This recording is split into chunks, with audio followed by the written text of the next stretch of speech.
canke banyakuba mugize commission mwibaza yuko kumenya ivyo binogo arico gikuru kuri jewe.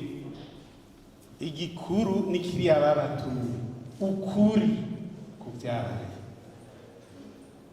CVR yatanguye ngira ngo imaze imyaka hafi 2014 tumaze ubu n'umwaka ugira gatandatu. None muratubwira ukuri,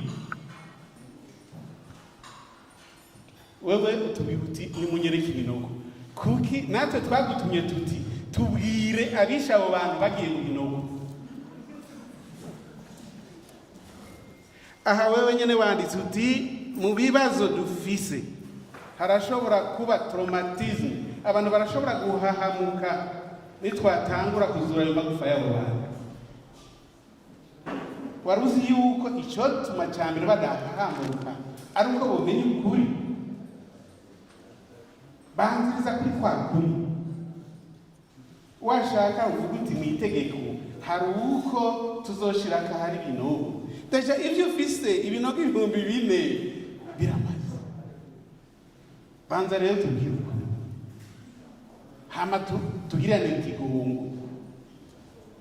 Je wabo bahanje abanje ndahazi ngwiro ndakwereka ikinogo kiri mwisare kandi CVR yaramaze gucaregisa, abandi bari ku buterere baramaze kuharegisa. Ico nshaka ni iki? Ninde yabikoze? Ni crime d'etat, ni crime de bandi baciye aho barica abantu. Imyaka 6 muriko murakora kuki mutarahamagara abarundi bose, muhamagara abanyamakuru bose bo mu Burundi, muhamagara bo mu karere kuko ibi vyatorewe yaje, muhamagare abo muri Afrika, muhamagara amakungu za Reuters zizo za CNN byose, mufuma mugenda ahantu hari kinogo kimwe muzure muti ibara ryaraguye.